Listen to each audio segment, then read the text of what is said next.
dernier grand tournoi au monde à fonctionner avec des juges de ligne. Est-ce que c'est une fierté? Est-ce que c'est appelé à durer?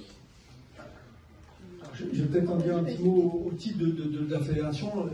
Il ne faut pas oublier qu'on est derrière le tournoi. Nous, on est une fédération, je le redis, de clubs de licenciés, où on a des compétitions tous les week-ends, où on a des gens, des arbitres qui œuvrent au quotidien. Et d'ailleurs, je le dis en toute modestie, on est le meilleur pays qui fournit des arbitres sur le circuit, des badges blancs ou autres, sur l'ensemble des tournois dans le monde. Donc on a cette fierté parce qu'on a une formation.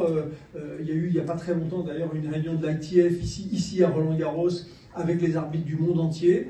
Voilà, on est une référence et on souhaite le garder. On pense que, et d'ailleurs, j'aurais tendance à dire que le tournoi de Monte-Carlo nous donne raison quand j'entends ce qui s'est passé et les joueurs partagés, parce que certains sont allés voir et la marque, et qu'effectivement ils se disent mais peut-être que la machine se trompe, parce que là, moi j'ai la marque sous les yeux.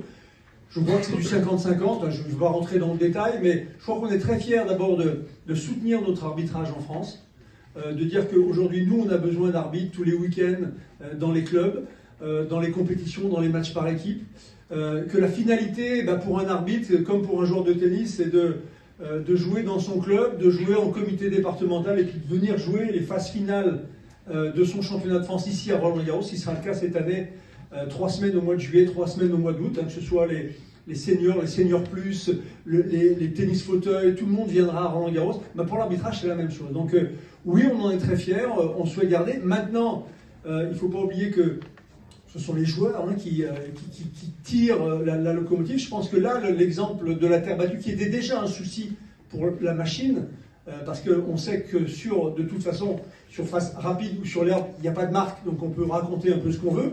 Sur terre battue, on ne peut pas raconter ce qu'on veut, parce qu'il y a une marque. Donc, aujourd'hui, je crois qu'on a eu raison de maintenir nos arbitres, nos juges de ligne, sur le tournoi de Roland-Garros. En tout cas, la volonté fédérale est de conserver les arbitres le temps que l'on pourra, parce qu'aujourd'hui, l'ATP et la WTA ont pris une décision, mais demain, ce sont les joueurs qui décident, et si les joueurs font l'unanimité et viennent nous dire nous, on ne joue pas s'il n'y a pas la machine, ce qui n'est pas le cas actuellement sur terre battue. Donc, je pense qu'on a en tout cas, j'espère, en tout cas, un bel avenir devant nous pour maintenir cette pyramide d'arbitrage dans nos tournois.